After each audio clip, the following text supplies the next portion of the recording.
Olá, muito bom dia. Mais uma live aqui junto com vocês. Para você que vai chegando, vai sendo informado pelo YouTube aí, por favor, se puder compartilhar com pelo menos 3 pessoas já nos ajuda. Por que o 3, meu Deus? Porque o 3 é a base da geometria. 3 é a base, né? A pessoa que é a base da religião e tal.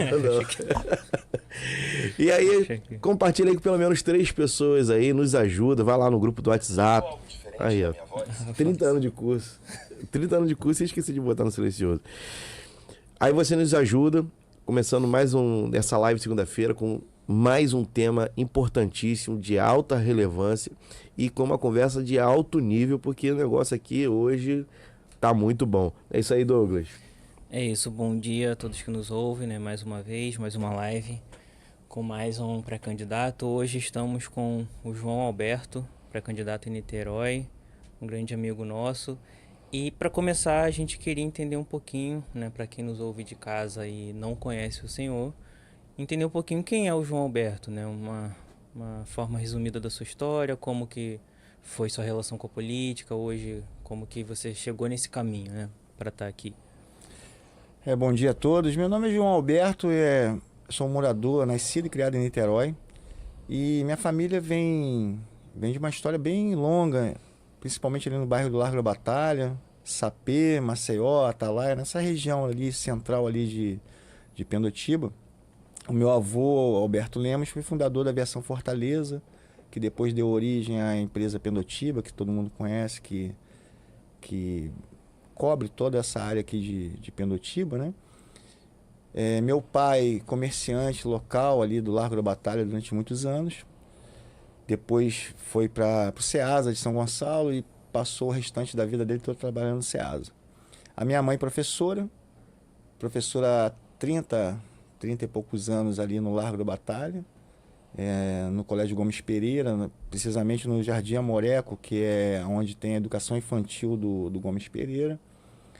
E eu também,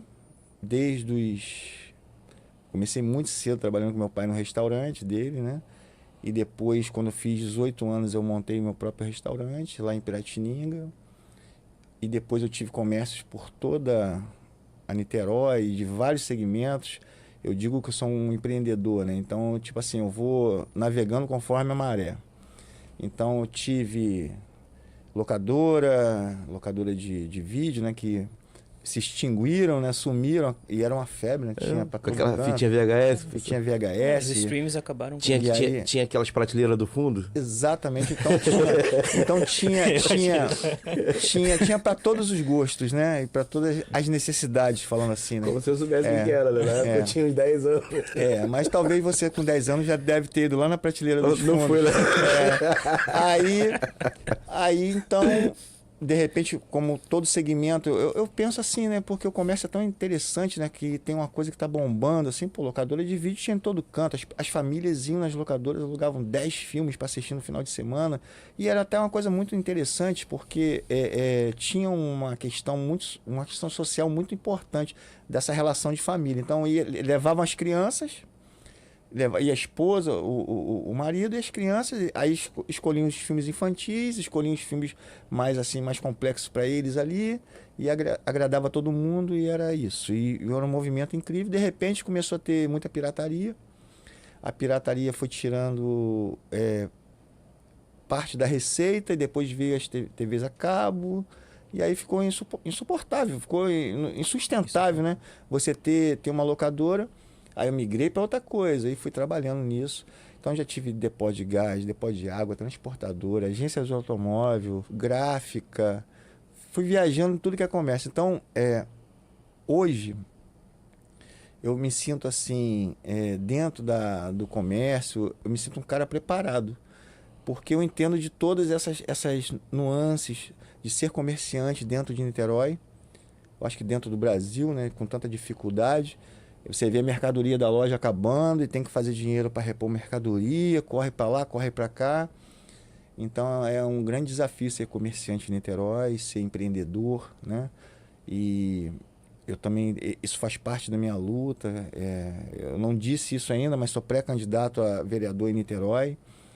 E eu tenho vários projetos que também atendem esse segmento de comércio, indústria e serviços, né?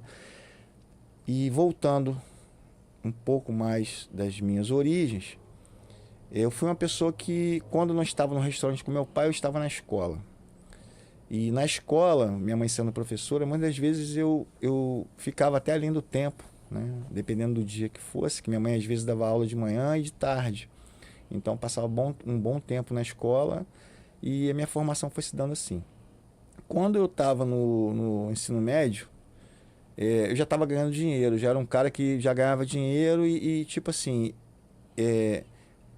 o estudo para mim, ele passou a ser segundo plano.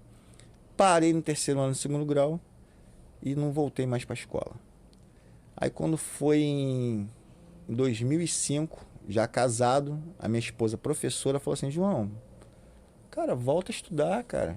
Faz uma faculdade. Eu falei, não, posso até terminar o ensino médio, mas faculdade não penso, não.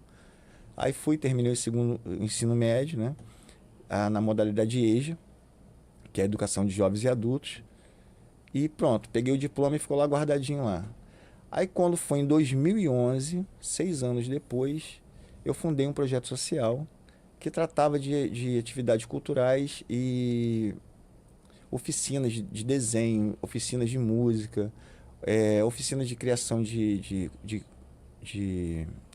criação de teatro e aí muito mais na ênfase do teatro de fantoches, oficina de confecção de brinquedos. A gente foi trabalhando com isso em 2011 e foi tomando uma proporção muito grande e começamos a ter a necessidade de profissionais como pedagogos, pessoas assim que trabalham nessa área de educação para estar nos orientando. Então, nosso trabalho voluntário acabou agregando muitos profissionais. Mas chegou uma hora que eu também quis ter uma formação superior para poder atuar de forma mais incisiva e mais constante e mais preparada nesse projeto. E aí, em 2015, eu fiz o Enem, né? E eu confesso para vocês, não estudei. Aí, no meio do caminho, eu falei, não vou fazer o Enem, não. Vou desistir. Aí minha esposa, não, você já fez a matrícula, já pagou, faz o Enem. Aí, quando foi na semana da prova, eu falei, não vou fazer não. Aí minha esposa, não, você vai fazer. Na véspera, minha esposa, vai lá fazer a prova. Eu falei, não vou. Aí fiz a prova, passei para a UF. E aí, com uma nota muito boa, mas eu quis fazer pedagogia e comecei em pedagogia na UF em 2015. E aí, esse conhecimento adquirido lá na universidade, ele me deu um horizonte até maior do que eu já tinha. E eu senti a necessidade de estar buscando mais. E sempre buscando mais, participando de tudo que acontecia. Aí tivemos a oportunidade de fazer alguns projetos que aconteciam em escolas municipais, né? Não só daqui de Niterói, mas de São Gonçalo, até de outros municípios aqui do Rio. E esse projeto ele foi crescendo e fui me animando com isso. Mas sempre a gente tinha uma barreira muito grande, que era para poder conseguir entrar nas escolas. Então não é simples você levar um projeto para uma escola pública. Você tem que passar por uns trâmites que envolvem até você ter um bom relacionamento até com políticos, né? E aí eu vi que esse meio, ele estava assim, muito assim, despreparado para entender qual era o propósito real desse projeto, né? Ô, João, sem querer cortar o senhor agora, o senhor falou antes que cresceu no ambiente de empreendedorismo, né? Dessa coisa de empreender, do comércio e tudo mais, e sempre muito voltado para Niterói. Sim. Sempre ali em Niterói, experimentou muitos segmentos em Niterói e a gente vai voltar lá no projeto. Vamos. Só uma curiosidade aqui. Por que é difícil, eu vejo isso muito na prática, por que é difícil ser comerciante em Niterói? Eu sei que no Brasil é difícil empreender, mas em Niterói eu já ouvi isso, não é de um nem de dois, né? Que em Niterói é difícil ter um comércio, sustentar um comércio muitas das vezes. Tipo assim, você vai ter experiências que foram muito positivas de pessoas que montaram um comércio em Niterói e dali deslancharam e cresceram.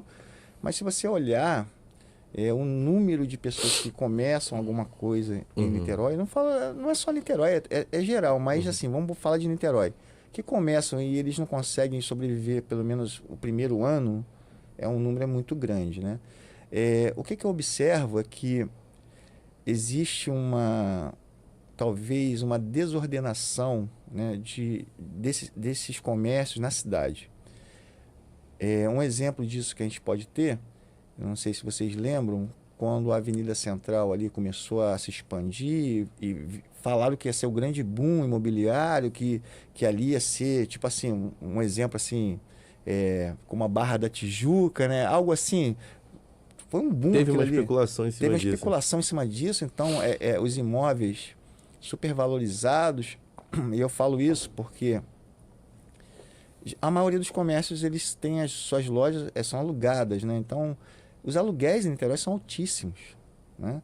Então, você vai alugar uma loja para você poder montar um comércio, você já começa com um grande sócio que é o dono do imóvel, né? Porque você vai pagar uma fortuna de aluguel, a estrutura fica cara a partir daí, né? Aí nós temos outros absurdos, né? Que é uma conta de luz altíssima, IPTU é muito alto em Niterói, e juntando tudo isso, eu acho que tem assim uma especulação de determinados segmentos e muitos segmentos, um segmento em uma determinada área. Por exemplo, tem lugar que você tem um comércio igual um ao outro, lado a lado ali, vários. Então isso atrapalha, porque você tem um concorrente, a cada 100 metros você tem um concorrente diferente, entendeu? Então eu acho que tá muito desordenado, né? Mas isso aí não cabe também, isso aí as pessoas quando montam, eu acho que não cabe ao poder público controlar, só pode ter tal segmento aqui, um espaçamento para ter outro ali, não. Mas porque isso aí já ficaria difícil. Não tem como, mas eu acho que isso aí vem da falta de preparo, da falta de conhecimento do próprio empreendedor, né? Porque uma coisa que você tem que entender como empreendedor é que se você tem já dentro de uma determinada área, por exemplo, você tem lá 4 padarias ali, você vai montar uma padaria ali, você vai ter dificuldade, porque já está dividido o público, entendeu? Sim, então sim. Você tem que ter isso aí, uma coisa, essa pesquisa de mercado muitas das vezes não é feita pela pessoa que está empreendendo. E uma outra característica também é que tem muitas pessoas que nunca foram do comércio, né? E trabalharam em algumas empresas e de repente ela, vou montar um comércio para mim. E ela imagina que aquilo ali vai ser a liberdade dela, porque ela vai parar de trabalhar para alguém, para uma empresa, e ela vai montar um comércio, ela vai ser feliz. Aí ela descobre que o comércio não é bem assim, né? E às vezes por falta de conhecimento da área, por não ter uma vivência no comércio, ela acaba gastando demais, não sabendo usar aquele dinheiro que foi utilizado para montar o negócio, e quando ela vai ver, ela fez uma besteira, e aí essa besteira ela vai ter que acabar uma hora, porque ninguém aguenta manter um comércio tendo prejuízo, entendeu?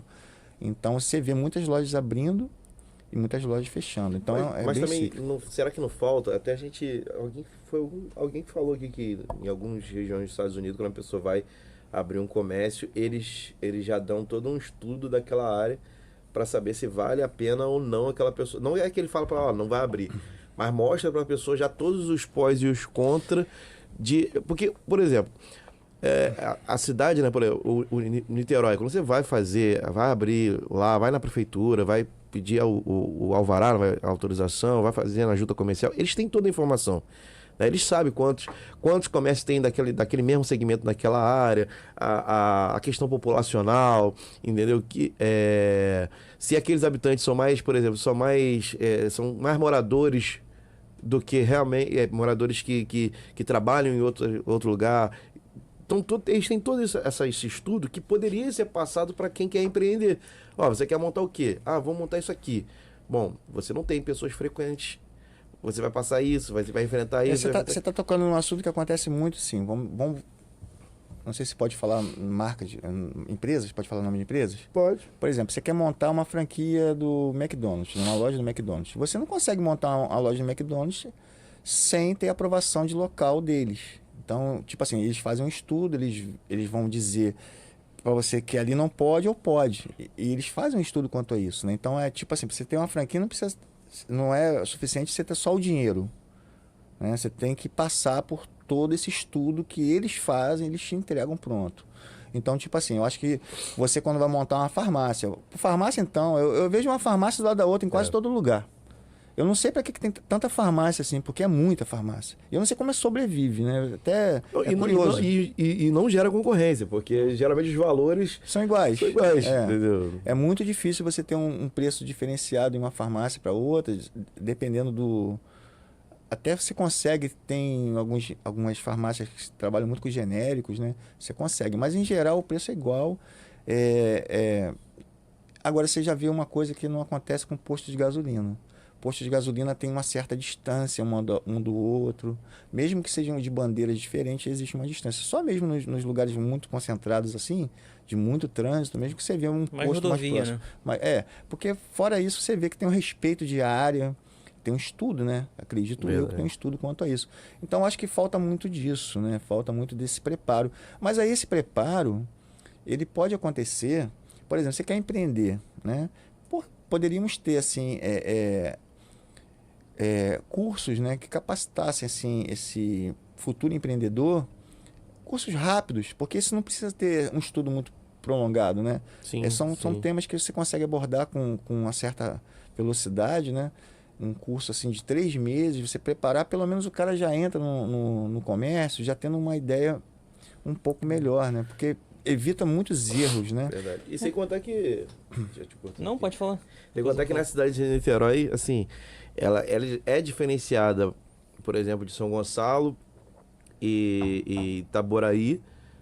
Maricá agora está parecido um pouquinho com Niterói na questão das leis orgânicas, a lei orgânica do município ser mais observada.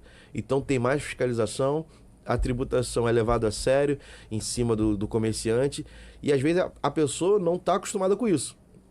Ela é uma pessoa física e de repente ela quer ser um comerciante. Aí ela acha que, vou montar, por exemplo, uma padaria, vou ganhar dinheiro. Aí de repente, fiscal na porta dela, e aí agora ela vai pegar o bonde andando para aprender como lidar com a tributação, com fiscalização, com tudo isso. Que em Niterói eu acho que isso é um pouco mais assim, mais forte do que cidades vizinhas, né? A gente, semana passada, o nosso... Engraçado, a gente não o foco aqui é outro, né? Mas a gente está trabalhando o meu podcast da semana passada, que falava sobre empreendedorismo. Aí o que acontece? Lá nesse podcast, a gente estava abordando o seguinte: a pessoa faz um curso, por exemplo, de manutenção de celular. Aí ela faz o curso, ela tá começando a trabalhar e ela vai pegando um cliente, vai pegando outro cliente, mas ela tá trabalhando em casa. E o servicinho tá pintando. Aí quando ela já tem uma carteira de clientes assim razoável, já está fazendo bastante trabalho, ela pensa assim, agora está na hora de eu montar uma loja. Aí vai montar uma loja. Só que quando ela vai montar a loja, ela está trabalhando num ambiente que o custo praticamente é zero, né? O serviço é ele que faz. Faz na casa dele. Quando ele vai montar uma loja, já muda a configuração. Então já tem aluguel, já tem IPTU, já tem os custos legais de ter um comércio, entendeu? Começa a ter outros custos que não existiam. Funcionário que eventualmente vai existir, né? E aí quando você olha, você fez um mau negócio, sair da sua casa para trabalhar dentro de uma loja, né? Então tipo assim, eu acho que até esse pulo de você sair de um serviço informal para um serviço formal, de sair de uma empresa que trabalha dentro da sua casa e sair para uma empresa que tem loja, esse pulo, ele é até perigoso, né? Porque você pode realmente quebrar mesmo. E nesse podcast a gente até falou sobre isso, que um amigo meu, que é um grande empresário na atividade de conserto e manutenção de celulares, né? Ele quebrou.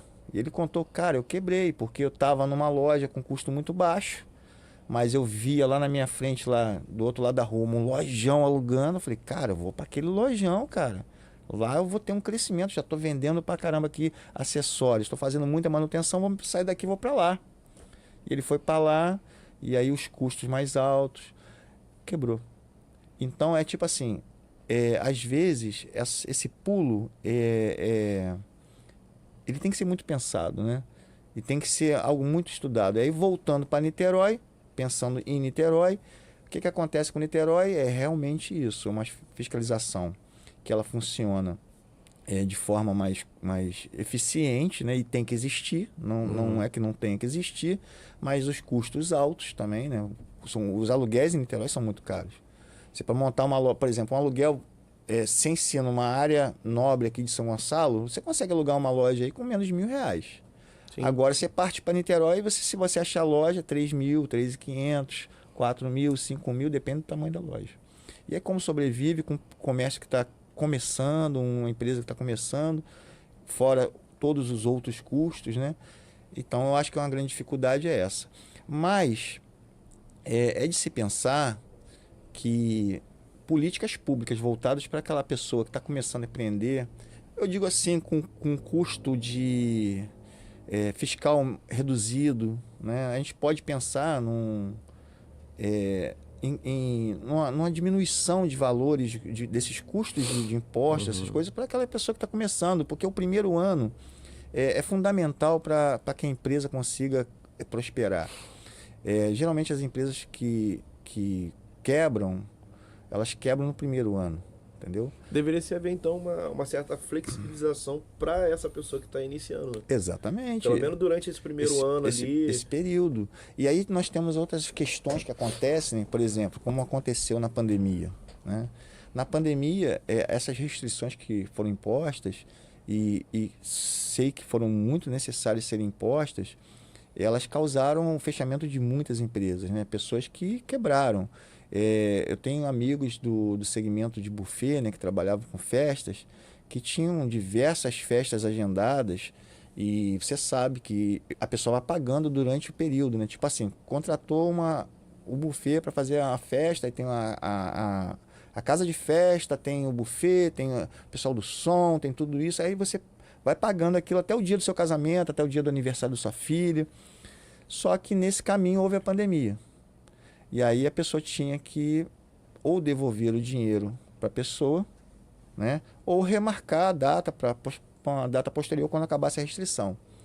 Só que a pandemia durou muito. Então pessoas não esperaram isso, foram lá, casaram no oficial, só no cartório.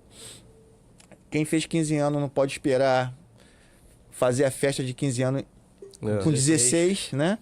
É uma coisa até engraçada falar isso, mas é verdade. Casamento talvez você consiga. Tem gente que enrola a noiva por 10 anos, né? Então, mais um aninho, mais 2 aninhos, dá para segurar a onda, né?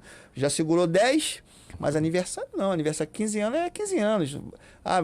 Tô convidando meus amigos para minha festa de 15 anos, só que agora tô com 16. Vou fazer 17.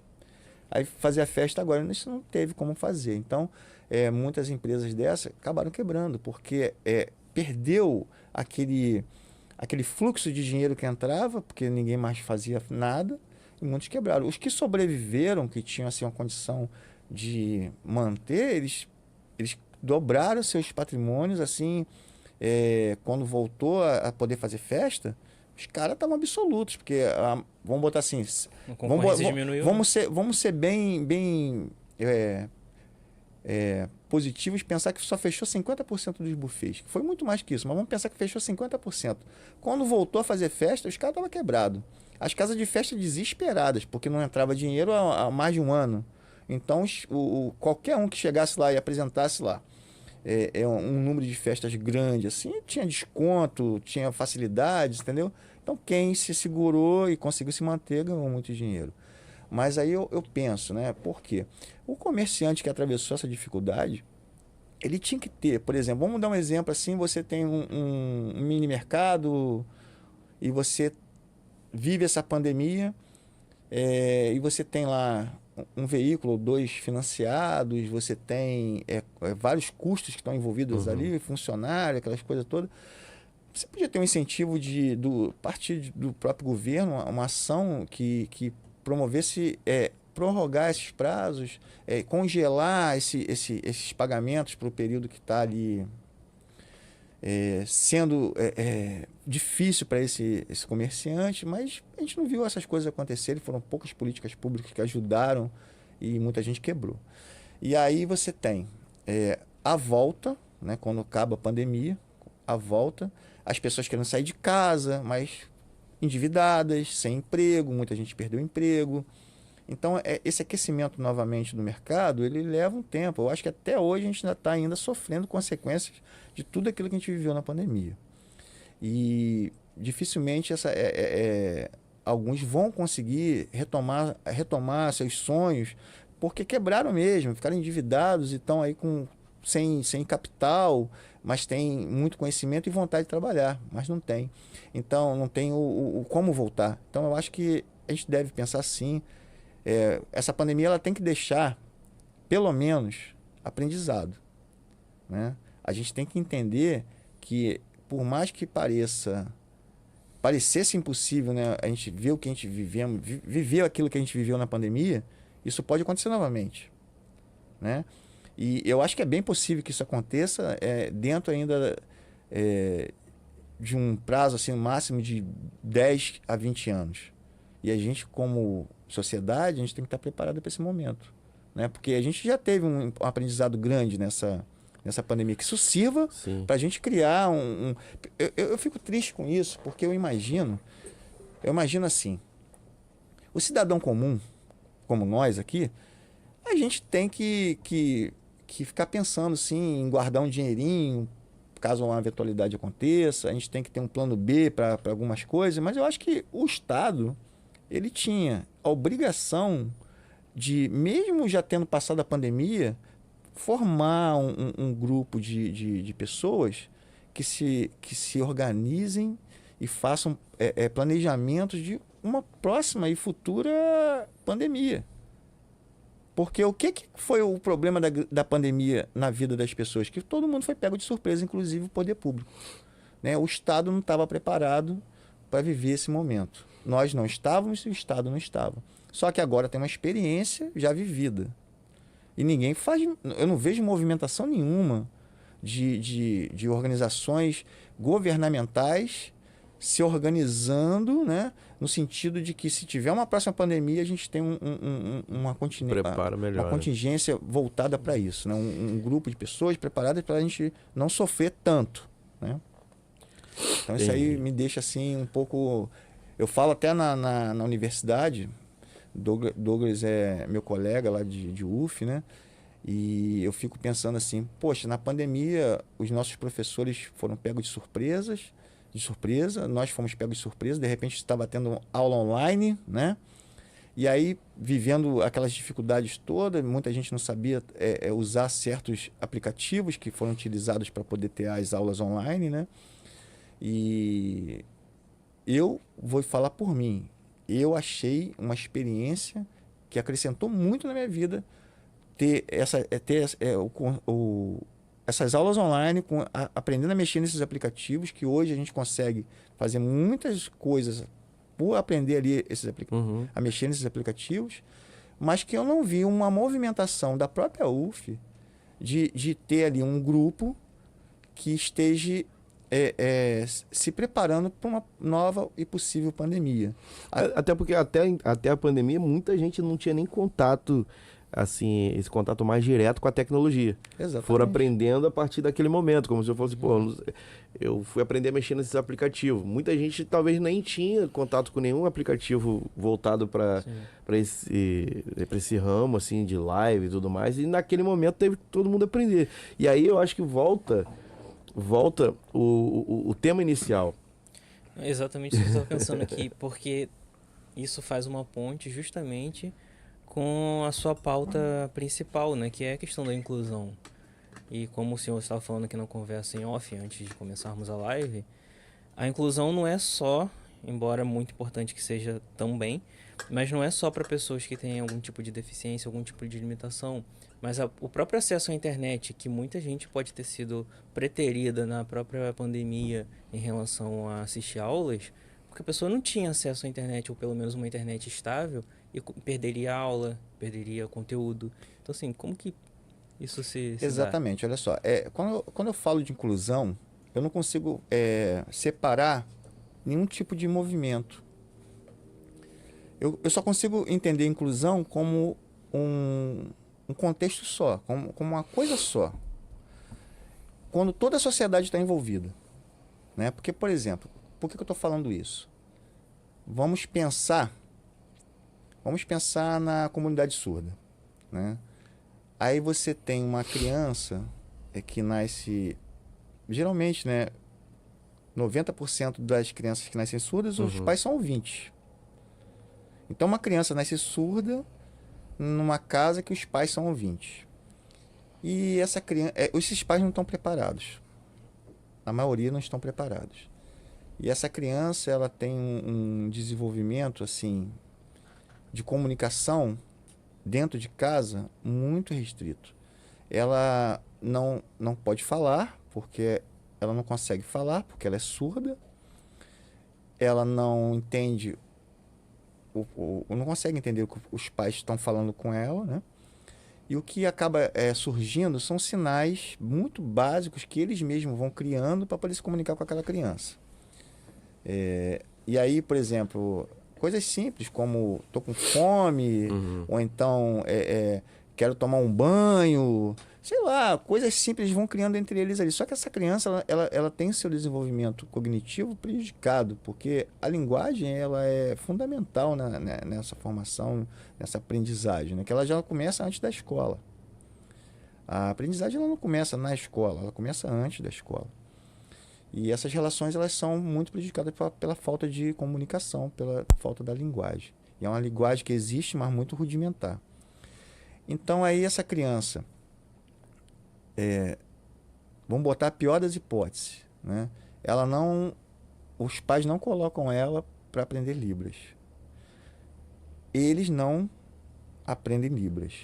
E aí eles vão colocar a criança numa escola.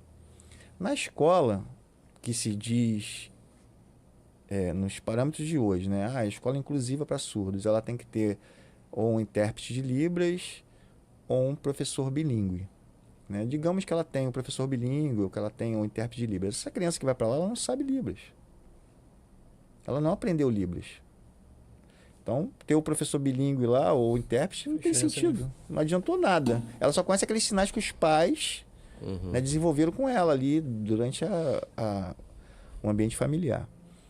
E aí essa criança, ela vai ser, pela escola, os pais vão ser orientados a colocar ela para fazer um curso de Libras, aprender a língua de Libras, né? Que é isso é importante falar, né? Muita gente não sabe, é a segunda língua do Brasil.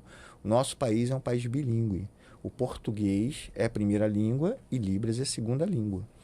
E por ser uma língua oficial, a gente imagina que ela deveria ser de uso, né? Mas ela só é de uso, na maioria dos casos, para a comunidade surda, né?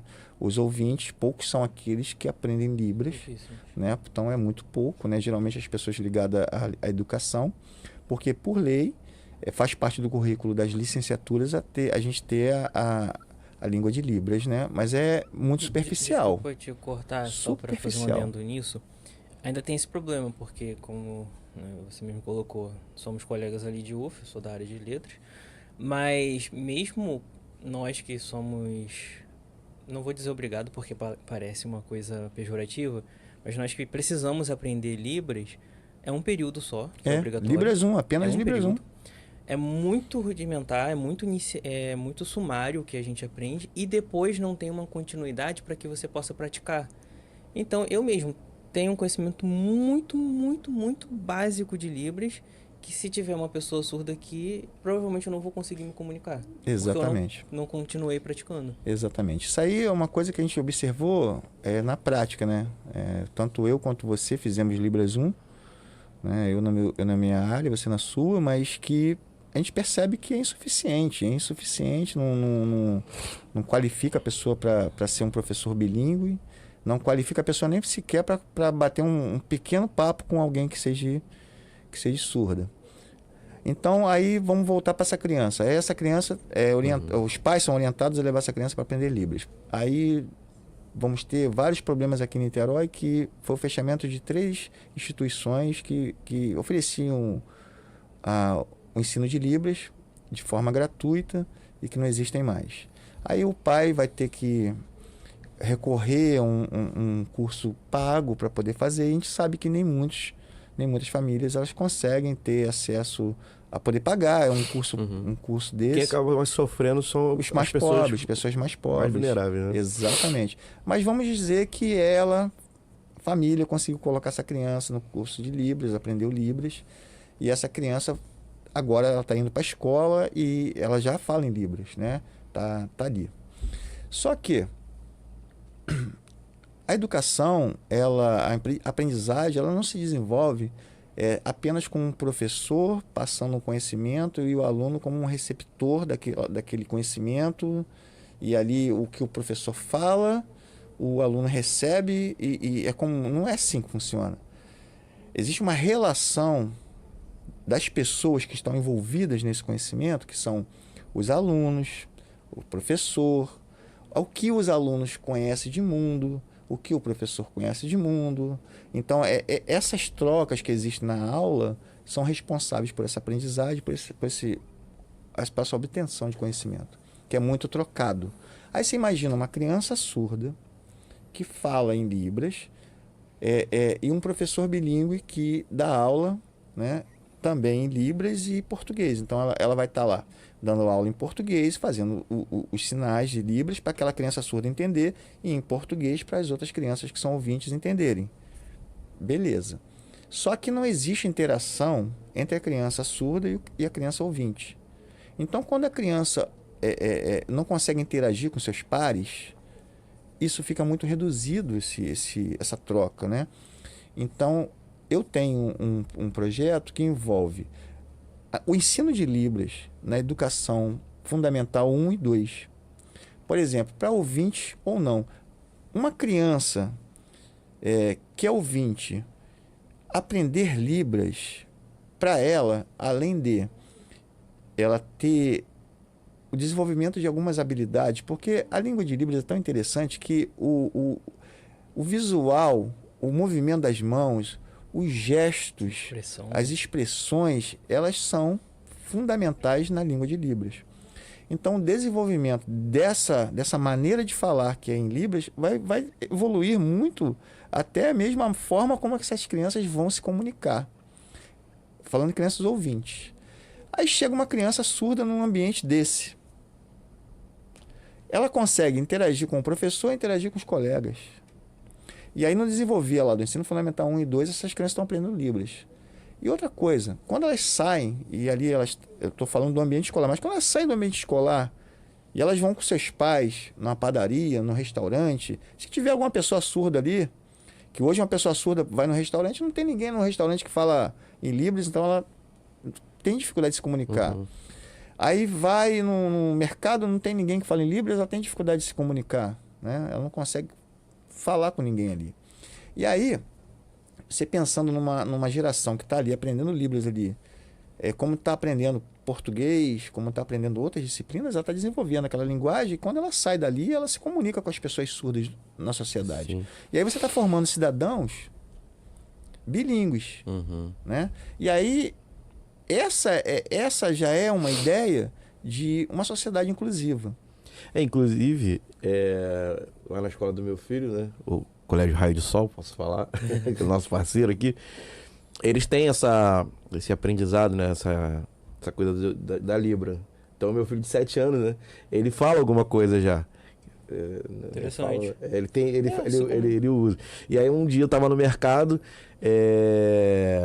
eu fui perguntar alguma coisa que eu precisei perguntar a pessoa que tava ali, e ela era surda, né? E aí eu fiquei sem jeito, que eu não sabia como Você tava comunicar. no açaí, né? Era açaí que você tava? Isso aí. Não, mas... Não, porque... Não, eu acho que não tem problema falar o nome das empresas, não. Porque não, mas assim, eu tava lá. Porque lá tem vários funcionários que são surdos. Porque é o Rede Economia que é o nosso parceiro aqui. Não, mas olha só, Rede Economia eu compro direto também, compro no supermarket, açaí, entendeu? Tem espaço pra todo mundo. Mas assim, enfim... Aí eu fiquei sem jeito, que eu não sabia, né, me comunicar. E meu filho que se comunicou por mim, de 7 anos, né? E ele já tem um certo conhecimento para poder fazer a comunicação. Então, mas aí o que acontece? Isso aí é o que eu falo. São ações magníficas, mas que elas estão funcionando e estão existindo num ambiente muito singular. É uma escola que faz, Não, sim, deveria ser uma outra instituição que faz. Eu estou falando de um projeto público, Sim. uma Que vai política abarcar mais pública, uma pessoas. política pública que envolva isso. Então, no momento que você tem as escolas públicas municipais de Niterói, de São Gonçalo, Maricá, essas políticas públicas que tragam esse ensinamento de Libras como uma disciplina de todas as crianças, ouvintes ou não, você está desenvolvendo ali cidadãos bilíngues.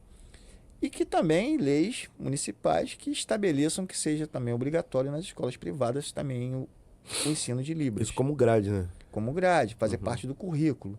Então aí você tem um projeto que ele atende essa inclusão do surdo na escola, mas que também desenvolve algo que vai ser um ganho para toda a sociedade.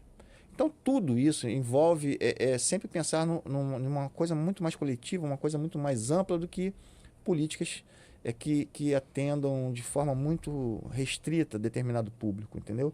Então, falar de inclusão para mim, vamos lá. O jovem que deixa a escola.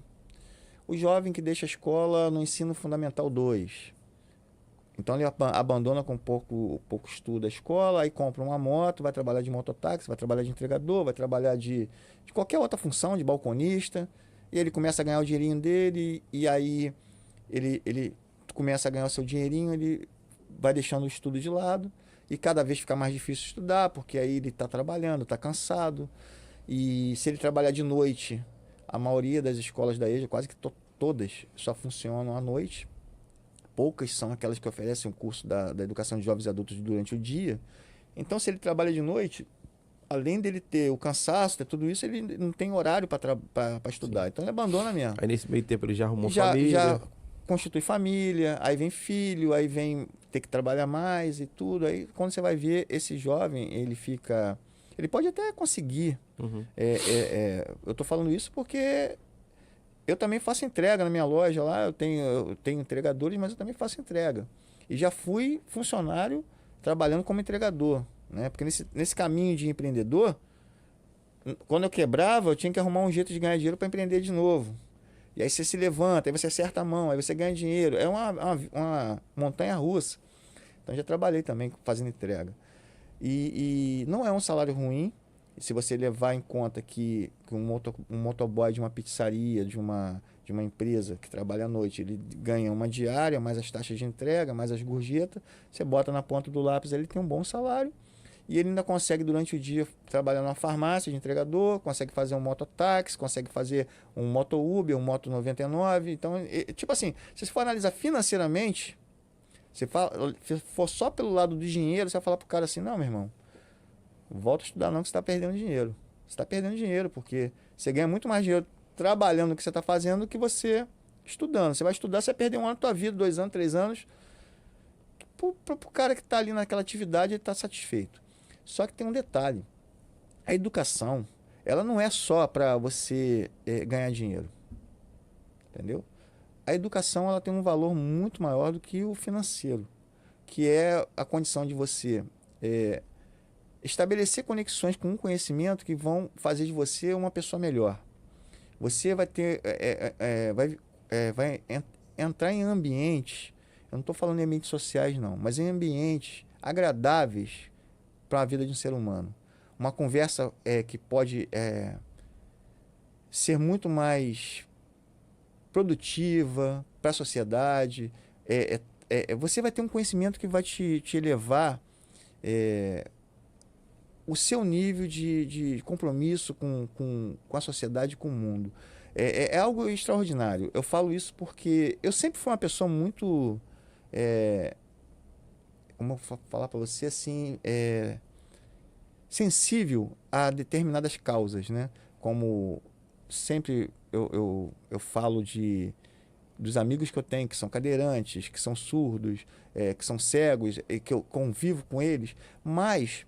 Eu me refiro assim, sempre tive um olhar sensível, só que hoje, com o conhecimento que eu tenho, eu consigo fazer algo por eles.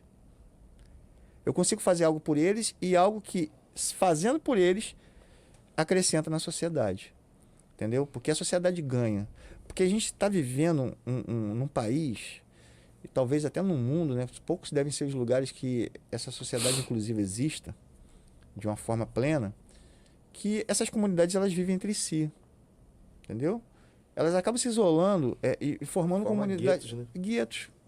Entendeu? Então, tipo assim, uma pessoa surda que não consegue se comunicar com outras porque a língua delas não é entendida pelos outros, muitos surdos acabam buscando a oralização, eles aprendem a falar, mesmo sendo surdos, eles conseguem oralizar para poder terem entrada, Conviver, né? para poder ter entrada nessa sociedade, que ela... Então, até ontem eu estava conversando com a menina. Impõe, de certa forma, é imposto um certo sofrimento, né? Sim. E eu estava conversando com uma menina lá em Itaipuaçu.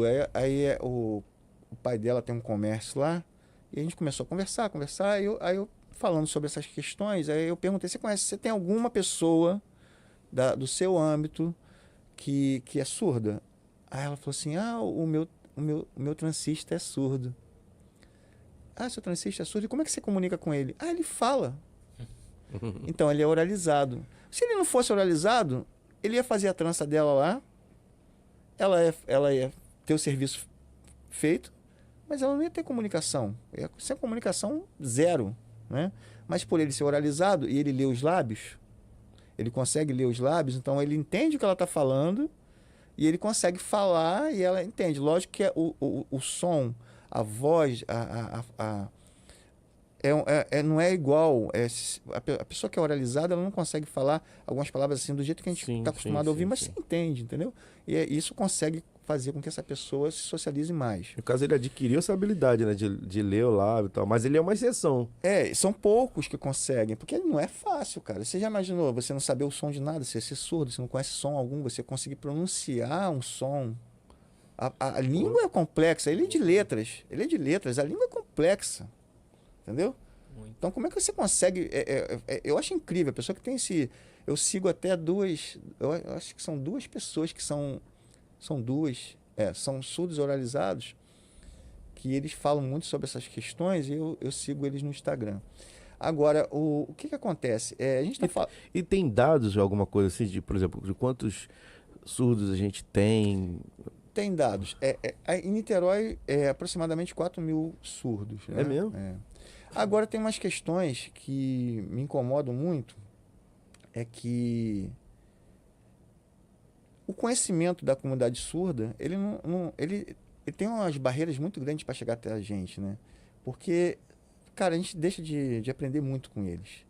Porque a cultura, eles até vai ter agora, né? Graças a Deus, a Câmara Municipal de Niterói, ela vai ter a Semana da Cultura Surda, né? Foi estipulado datas, né, para isso, e eu achei um avanço grande, porque eles vão poder ali nessa semana, vão acontecer eventos durante esse período, que eles vão trazer a cultura surda para a cidade de Niterói. Mas entendam, não acessível hoje ainda, né?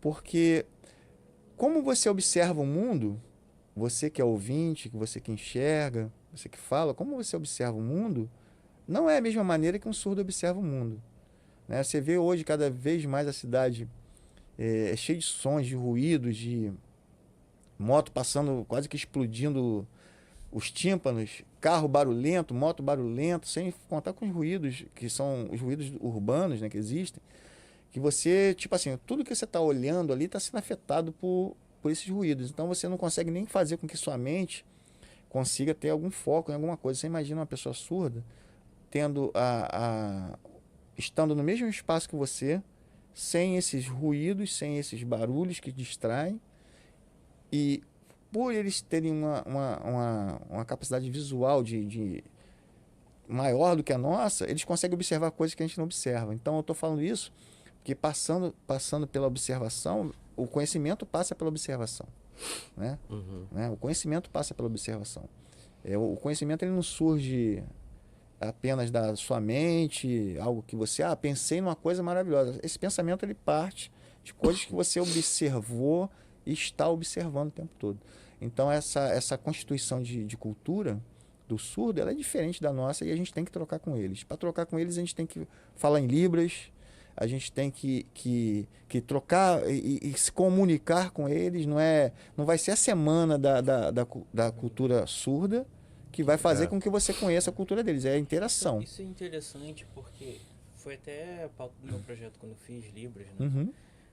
Mostrar para a sociedade que não é só, no caso específico estamos falando de surdos, mas qualquer outro tipo de limitação que alguém venha ter, mas a inclusão não é só para que essa pessoa seja beneficiada. A sociedade ganha com Sim, isso. a gente Como o ganha. próprio caso que o Mesel contou, né? Ele precisou de uma informação de uma pessoa surda, e se não fosse o filho dele interagindo entre os dois, ele não teria essa informação ali naquela hora. Ou seja, quem tinha interesse em saber algo era ele, não o surdo. Exatamente. Isso aí vai para todas as áreas.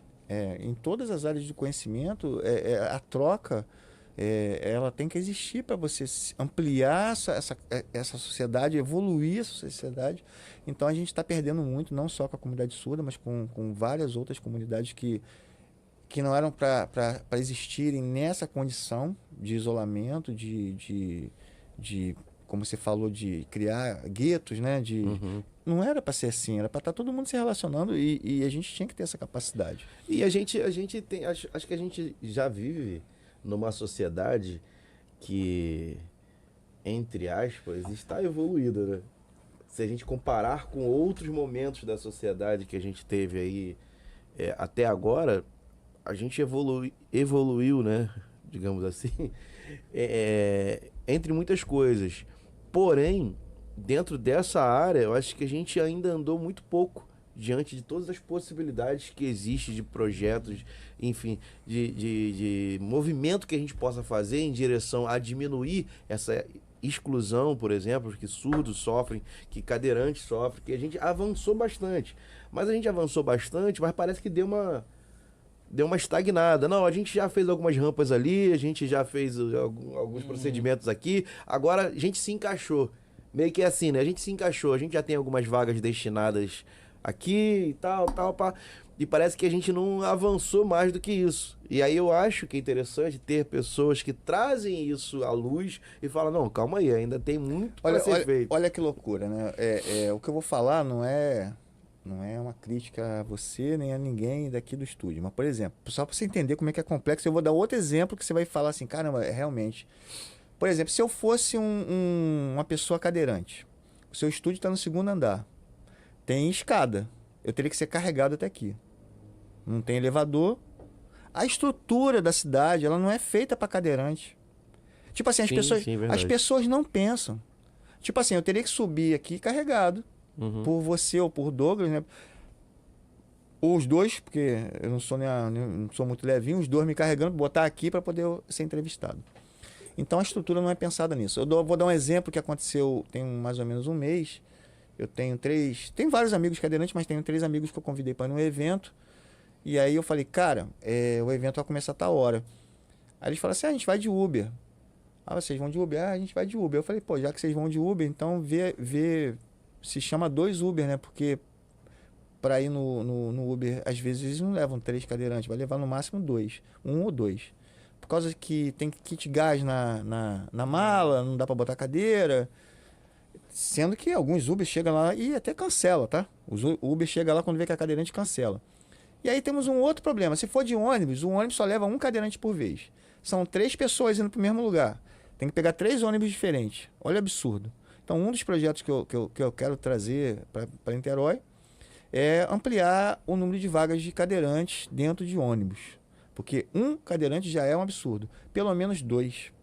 Porque, você imagina, no horário de pico de trabalho, que o pessoal sai para trabalhar, ou para faculdade, para escola, se você tem 2 cadeirantes morando na mesma rua e eles vão de ônibus para a escola, tem que sair um antes do... Um vai ter que pegar um ônibus, o outro esperar o outro ônibus vir para poder ir para a escola. Se for um casal de cadeirantes... Se for um casal de cadeirantes, eles vão nunca conseguir, só vão conseguir... Verdade, vão ter que ser... Isso, exatamente. Aí eu chamei esses... Você vai sair uma hora mais cedo? Quem vai primeiro?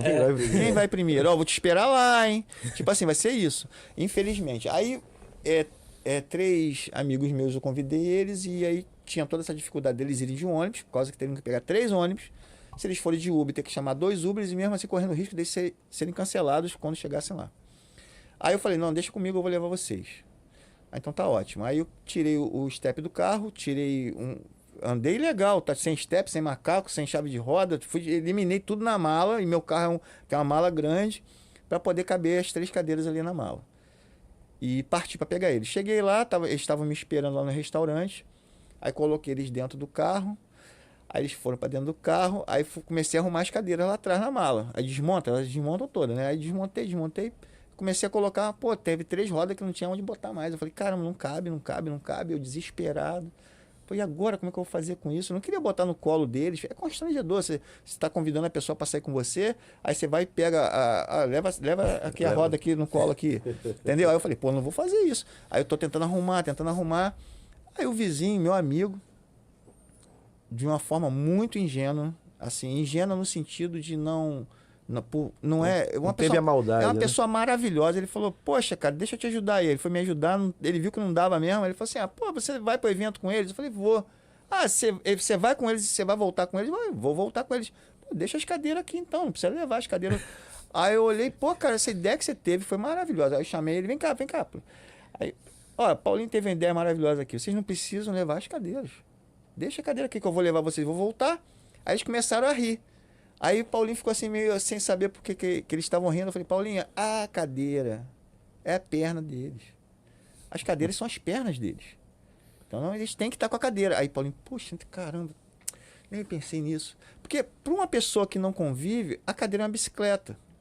Que você vai de bicicleta comprar um pão, deixa no cantinho, depois você pega a bicicleta e volta para casa. E não é, eles precisam para andar. Então, o que eu falo? Eu acho que a inclusão depende de todo o envolvimento da sociedade em interação total. Você tem que interagir, você tem que estar ali. Porque quando você fala assim, vamos pensar assim, qual a cidade está mais bem preparada em questão de acessibilidade? Niterói ou São Gonçalo? Eu vou falar nenhuma das duas. Qual a cidade está mais preparada para Maricá ou Itaburaí? Nenhuma das duas. Nós não estamos preparados para o pessoal que anda de cadeira de roda. Nós não estamos preparados para as pessoas que andam de muleta, as pessoas idosas. As calçadas são todas irregulares, entendeu? Quando não tem alguma entendeu? coisa. Aí quando você... É um poste na calçada, no meio da calçada um poste. A gente que anda, e aí eu vou falar uma coisa que eu não ia nem falar isso aqui, mas eu vou falar... A gente que anda, a gente entende o seguinte. Se tem um obstáculo, a gente passa do lado do obstáculo, ou então pula o obstáculo. O cadeirante não tem essa possibilidade.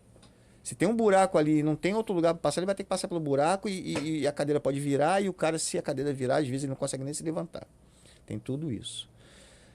E o idoso também. Quantas pessoas idosas caem em calçadas, escorregam, pisam no buraco e por aí vai. Aí eu não ia falar isso. Mas vou falar. Dos 19 anos até os 20 anos, eu fiquei de cadeira de roda. Um acidente de moto que eu tive, que foi muito grave. Fui morar em Brasília, tive que ficar lá um período em Brasília tratando lá no Hospital Sara Kubitschek. E um período desse tratamento eu tive que ficar de cadeira de roda. E quando eu fiquei de cadeira de roda, eu fiquei numa situação até melhor do que muitos cadeirantes, porque eu tinha a sensibilidade, né? E eu tinha porque tem cadeirante que ele só tem mobilidade daqui para cima. Então, tipo assim, ele tem que ficar amarrado. Então, ele consegue fazer assim com os braços, né? Para poder movimentar a roda. Mas ele tá limitado a sensibilidade daqui para cima. Então, isso é muito ruim e difícil, entendeu? Eu tava de cadeira de roda, mas eu tinha sensibilidade em tudo. E eu só precisava ficar com uma perna sem ela reta, né? Então, eu consegui me movimentar bem com a cadeira de roda. Fiquei um período assim. Depois eu fiquei de muleta. E no final voltei a andar normalmente, jogar bola, fazer gol, ser artilheiro do time lá. Então deu tudo certo, mas poderia não ter dado também. Mas deu tudo certo, graças a Deus. Mas voltando à questão da acessibilidade, os erros são muito grotescos, né? A gente tem assim, uma rampa que parece que é o que precisa para um cadeirante subir uma calçada e andar. Mas às vezes tem aquela rampa e a calçada tá ruim.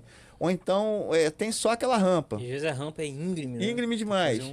E aí, para ficar mais absurdo ainda, nós temos aqui no Rio do Ouro uma associação que se chama Andef, que foi construída do zero. A Andef foi construída do zero. Era um terreno lá que foi totalmente reservado para isso, né?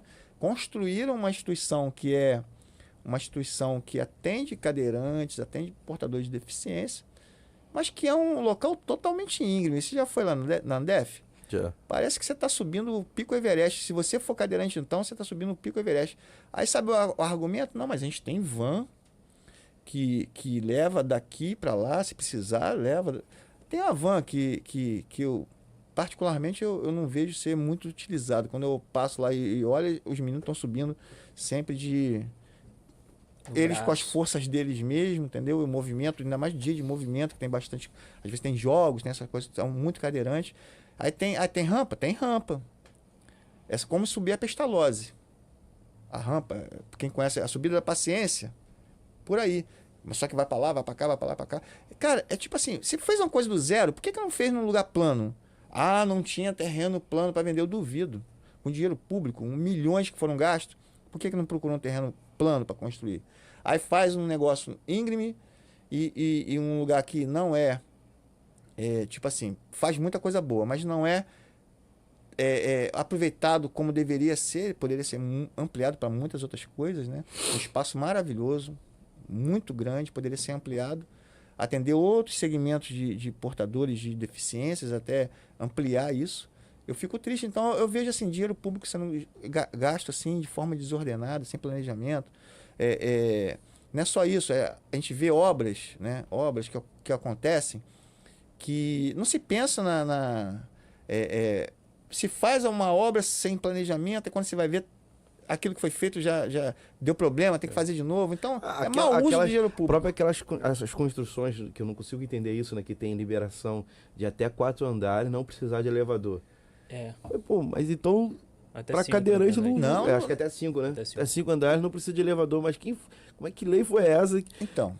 Tipo, é para baratear o mercado. Não, o cadeirante só pode comprar o primeiro andar. E normalmente não. É regra. São os mais caros. E aí você pensa. Aí entra naquilo que eu tô falando. A sociedade não é inclusiva.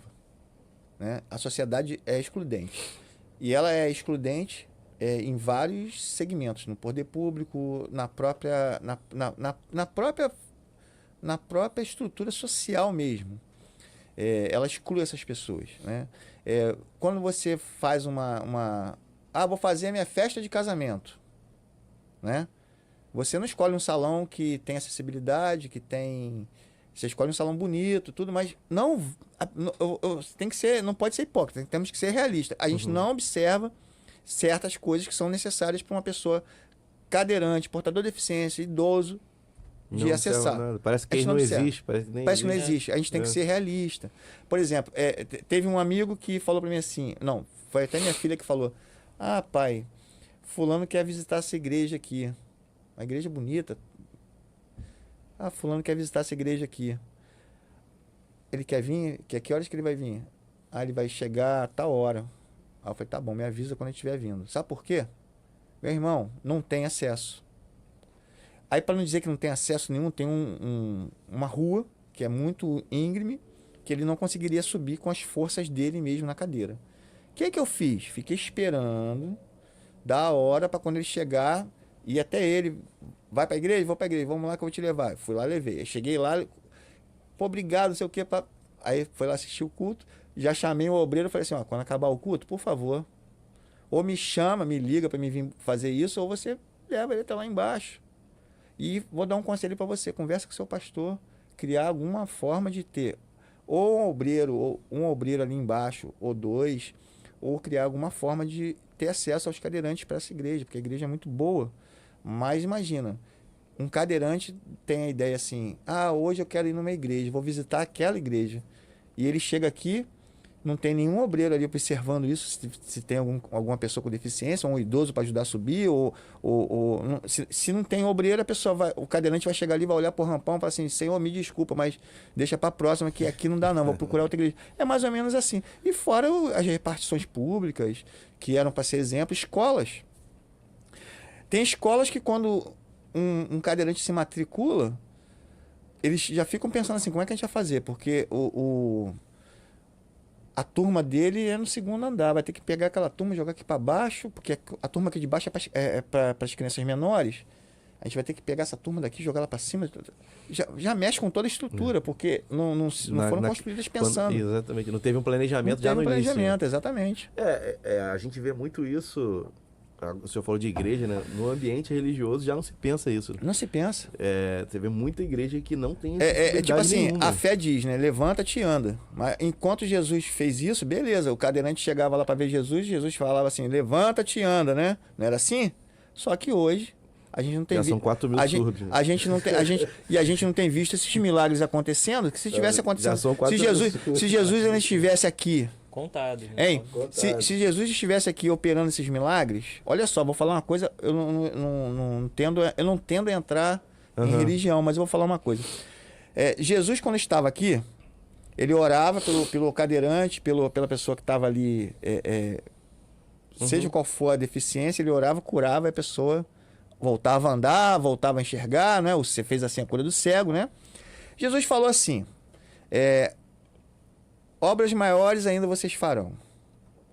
De repente as pessoas estão pensando, a gente está fazendo obra de milagre. Levanta-te, anda, seja curado, você que é cego, você que é surdo, volte a ouvir. Mas será que Jesus não estava falando para a gente, essas obras maiores não fossem a cura da pessoa, mas fosse a gente possibilitar essas pessoas de viverem na sociedade, né? Que a gente esteja atento a todas essas dificuldades, a gente criar ambientes possíveis deles viverem conosco. Porque é algo, uma obra, né? Que não ultrapassa, porque o milagre é algo, mas é que anda junto com o milagre, porque olha só, você não cura o cadeirante, mas você possibilita ele como cadeirante de frequentar os mesmos lugares que você frequenta. Mas aí que tá, né? Bom que a gente vai flutuando aqui nas... Mas o cerne do evangelho não é milagre. É salvação. O cerne do evangelho não é milagre. E quando vai definir o que é reino, passa por justiça, paz e alegria. Então, é justo que eu faça algo que o outro não possa utilizar? O justo é você possibilitar que ele também compartilhe de você aquele momento. Exatamente. É isso aí. Então, não é eu levar a cura, o milagre, mas é eu levar a justiça. Então, é justo que eu faça de tudo que esteja ao meu alcance para que o outro possa compartilhar daquilo que eu compartilho. E aí você está trazendo isso, olha só como é que é, né? A gente, é engraçado, né? Não pensou em nada disso, mas você lembra daquela passagem que Jesus estava ali curando ali e trazem uma pessoa pelo telhado? Isso é acessibilidade. Eles criaram uma forma, colocaram ele no lençol, não tinha cadeira de roda, não tinha nada disso. Então eles botaram o lençol e eles levaram. Essas pessoas que levaram ele até lá amavam esse rapaz. Amavam aquela pessoa, eles queriam ver ele curado. E eles fizeram com que, de alguma maneira, ele chegasse até Jesus. Entendeu? Então, eles usaram das ferramentas que eles tinham na mão para levar eles até Jesus. Então, eu estou falando isso porque essa sensibilidade da gente olhar para a dificuldade do outro, olhar para a falta de algo que propicie daquela pessoa ela interagir, dela estar no local, isso tem que ser observado, né? Lá na universidade, lá tem o campus do Gregoatá, mas tem o campo do Valonguinho. O campus do Valonguinho, poxa, para um deficiente físico, é terrível. É terrível. Porque é todo de paralelepípedo, então até para andar na parte que não é calçada, já vai ser ruim. E as calçadas são muito estreitas e cheias de buracos, e a raiz de árvore, isso e aquilo. Então, poxa, é tipo assim, pai, mãe, passei na faculdade, vou ser médico e vou começar lá no Valonguinho. O pai vai ter que pegar o carro, levar eles até a porta, entrar lá, levar até e aí tem um outro problema, que o prédio antigo, os elevadores sempre estão ruins. Então isso já foi vivenciado muitas vezes por várias pessoas lá. Então tipo assim, são essas loucuras, né? Eu tô falando dos ambientes que eu frequento, sim. Mas são todos os ambientes que você encontra falhas na questão de acessibilidade. Então peço perdão a quem estiver, tipo assim, se sentindo assim, eu tô me sentindo que tá falando da UF, tá falando da Andef, tá falando disso, tá falando daquilo, mas são instituições que têm que enxergar essa condição que ainda deixa muito a desejar em relação à acessibilidade. porque eu não posso falar de ambiente que eu não frequento, eu tenho que falar dos ambientes que eu frequento. E quando a gente fala, né, quando traz esse tema, né, a educação sem inclusão não combina, eu acho que engloba tudo isso, né? É esse ambiente de estudo que não tem acessibilidade, desde a base, né, seja no ambiente público ou particular, mas não é pensado. Ele não é pensado para... Hoje tem até a questão da escola com um ambiente mais acessível às crianças que não são neurotípicos. Mas aí não é... A gente pensa no neurotípico, mas não pensa também na deficiência visual, auditiva. Então, vamos lá, vamos pensar assim, uma criança autista, né? Ela chega numa escola que tem lá um professor de apoio, tem até um psicólogo, tem pessoas profissionais preparadas. Mas olha só, uma coisa principal é fazer com que esse tema, falar sobre o autismo com todas as crianças da escola. O que é o autismo? Né? Como que o autismo ele é, de certa forma, limitador de algumas funções, né? Por que o autista ele tem dificuldade de socialização, ele não consegue se socializar com as outras crianças? O que nele também tem um potencial elevado, que ele tem uma habilidade muito mais evidente, muito mais avançada do que uma outra criança. Trazer o conhecimento para aquelas crianças de uma forma simples, para que elas possam entender o que é aquilo. O que aquela criança está... Qual é aquela dificuldade? Quando a criança está em crise, que ela está ali naquela crise, as crianças que estão ali na sala, elas têm que entender por que existe essa crise, né? Por exemplo, o som, o barulho. Imagina uma sala de aula, você com uma criança autista, as outras crianças falando muito alto, né, fazendo muito barulho, aquilo incomoda ela. Então, um grupo de crianças que entendem que muito barulho é algo que ativa e prejudica um determinado... Traz aquela criança levar uma crise, essas crianças não vão fazer tanto barulho em respeito ao colega, entendeu? Então elas vão ter um cuidado. Eu falo isso porque a gente está muito preocupado, a gente não, né? Eu não estou, mas muitas pessoas estão muito preocupadas em ações muito individualistas, muito pontuais, né? Mas que a gente tem que ampliar isso.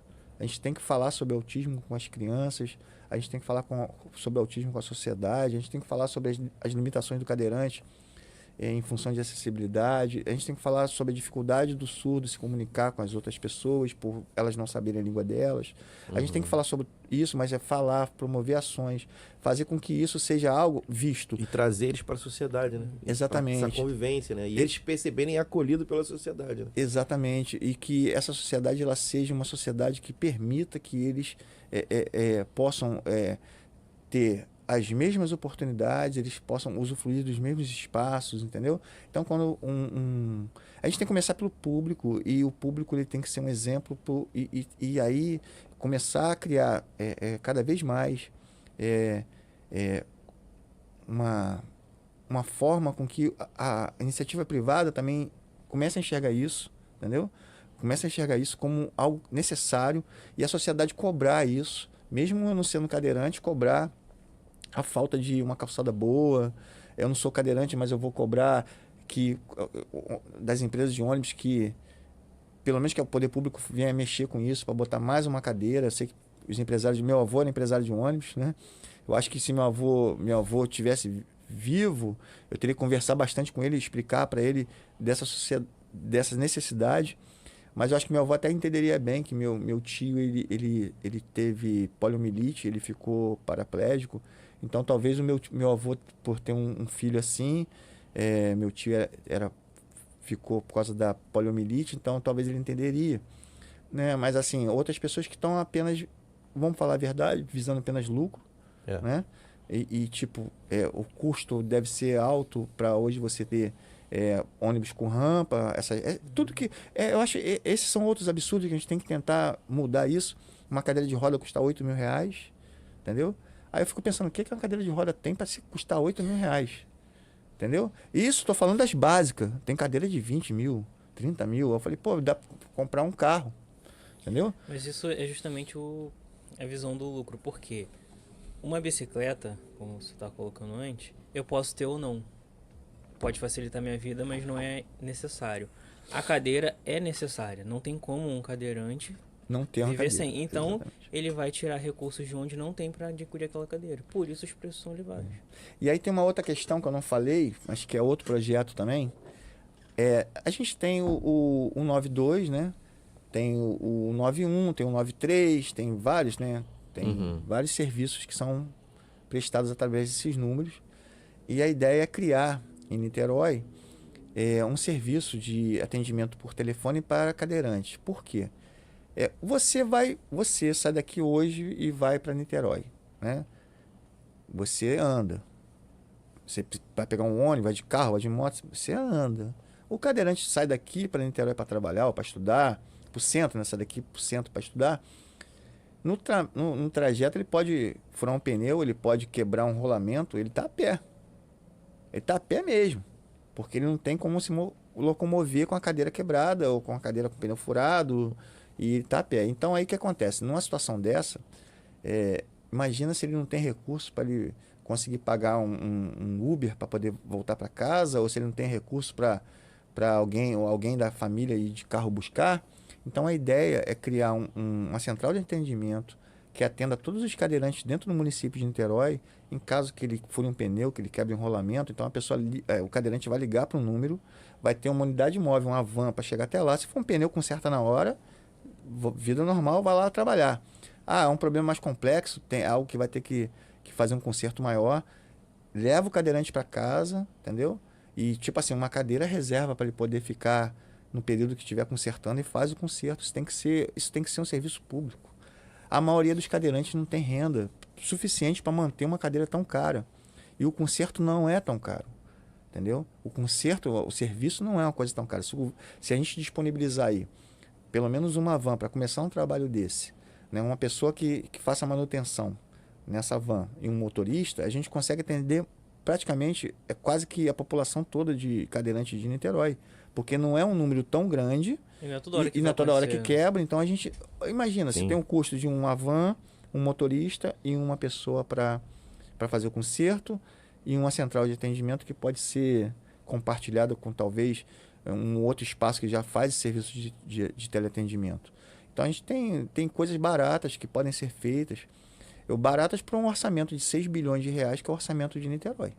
Sim, Né? sim. A gente está vendo gastar dinheiro com coisa que, pelo amor de Deus, dinheiro sendo jogado fora, dinheiro sendo assim, desperdiçado. A gente tem coisas muito boas que a gente podia estar fazendo com pouco recurso. Então a entrega do serviço, público é muito pequena em relação a um orçamento bilionário de 6 bilhões de reais. Então eu penso que a questão de Niterói, ela passa muito por gestão, ela passa muito pelo compromisso, e falta também para esses políticos, né, que estão aí atuando, esse entendimento dessas necessidades. Porque como a gente mesmo, né, a gente está relatando pessoas boas e pessoas que estão ali no dia a dia, que são pessoas que você sabe que são pessoas boas, mas que elas não enxergam isso. Às vezes você que está assistindo em casa, ou está vendo aí no trabalho, no celular, você deve estar pensando, eu nunca reparei essas determinadas coisas que estou ouvindo aqui, porque eu sou ouvinte, então eu nunca reparei nessas dificuldades, mas agora está sendo começando a fazer alguma mudança em você não vai mais enxergar essas coisas como enxergava antes. E eu acho que os políticos também, eles tinham que ter essa busca por esse conhecimento para não Sim. fazer nada que quando for planejar algo, quando for querer falar sobre algo, ter esse entendimento. Então é uma questão de gestão, uma questão de compromisso, uma questão de buscar esse conhecimento para a gente possa fazer uma Niterói melhor.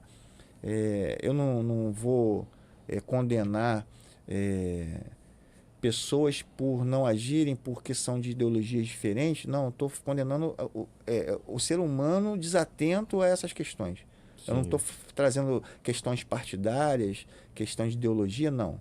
A gente tem cadeirante que vota em Bolsonaro, cadeirante que vota em Lula, cadeirante que vota em Ciro Gomes, cadeirante que vota em vários segmentos políticos brasileiros, Mas eu tô falando isso do ser humano. O ser humano ele é muito desatento a essas questões, entendeu? E agora o senhor tocou no ponto, né? Eles são esquecidos, de certa forma, mas são contribuintes, são eleitores. Exatamente. O imposto não deixa de chegar para Não eles. deixa de chegar. Exatamente. João, olha, o nosso papo tá muito bom, mas a gente já estourou o tempo aqui. Eu imaginava que isso podia acontecer. Olha, eu nem desconfiei. A gente já estourou o tempo. Dizer que muito obrigado pela sua participação aqui com a gente. Acho que foi um papo assim, relevante demais. Eu acho que quem está nos assistindo também gostou bastante. Assim, e agora a sua mensagem, a sua reflexão que você deixa aí para os ouvintes nesse momento, direto para aquela câmera ali. Ó. Meus amigos, eu vou falar para vocês que a luta não é fácil. Essa luta é bem difícil. Eu não sou... Eu vou falar para vocês que eu sou um cara que entrou para política que não é político. Eu não sou político nesse sentido de política que é visto no senso comum, né? Daquele cara que entra para política para levar vantagem, aquele cara que entra para política para ter acesso a poder. Status. Status. Não, eu entrei para política no intuito de fazer com que aquelas coisas que eu já fazia antes, que elas se ampliem, que elas tomem uma proporção e que eu possa atingir os objetivos que é trabalhar em prol da sociedade. Eu sou pré-candidato a vereador em Niterói, meu nome é João Alberto. Em breve, em pouco tempo, nós já estaremos em processo de campanha, né? Não estamos nesse processo de campanha, o que existe hoje é pré-campanha. Mas eu espero que a cidade de Niterói ela tenha a oportunidade, né, e tenha tempo para poder pesquisar, saber um pouco mais sobre cada candidato que vai se apresentar aí novamente, fazer uma reflexão sobre o que ele tem a oferecer, porque a gente ouve muito político falar sobre eu vou melhorar a educação, eu vou melhorar a saúde, eu vou melhorar a segurança. Aí você tem que chegar para ele e ter a oportunidade de falar assim, você vai melhorar como? O que você sabe, o que você quer e o que você pode fazer, né? Então a gente está falando de um discurso que é reproduzido por muitos políticos que ele não sabe nem como começar, né? Tem candidato a vereador, pré-candidatos a vereadores aí que estão falando aí que vai acabar com problema disso, problema daquilo, vai resolver. Aí você tem que chegar para ele e falar assim, bom, você vai resolver como? O que você tem para oferecer? Qual é a proposta? O que você acha que deve ser feito para melhorar isso, melhorar aquilo? E a gente vai ter tempo para isso. Vão ser 45 dias de campanha. E eu acho que as pessoas devem questionar seus candidatos, né? Os que se apresentarem como candidatos, questionar eles sobre o que eles têm realmente, não só como discurso, mas como solução para esses problemas da nossa sociedade. Então, eu espero que nós tenhamos um processo eleitoral tranquilo e que o povo, creio que já amadureceu muito, né, e tem se amadurecido bastante, mas que eles tenham essa preocupação de buscar saber quais são as propostas de cada candidato que vai se apresentar nesse processo eleitoral. Meu agradecimento a você, Douglas, meu agradecimento a você, meu querido, que a gente possa fazer com que essa conversa que nós tivemos hoje, ela possa ser ampliada por outras pessoas, que a gente consiga falar mais sobre inclusão e sobre educação dentro da cidade de Niterói, dentro da cidade de São Gonçalo e do estado do Rio de Janeiro. É isso? É isso. Só reiterar, né, essa importância da inclusão, que a gente possa refletir tudo isso e, como o João Alberto colocou muito bem, não votar apenas por simpatia ao futuro candidato, né, mas pelos projetos e pela relevância do que ele quer fazer. Que aquilo realmente venha mudar alguma coisa na cidade, no município. Enfim. Então é isso, a você que assistiu, compartilhou, muito obrigado. Obrigado, João, obrigado, Douglas, nosso Aquaman aqui. E é isso. Tchau, pessoal.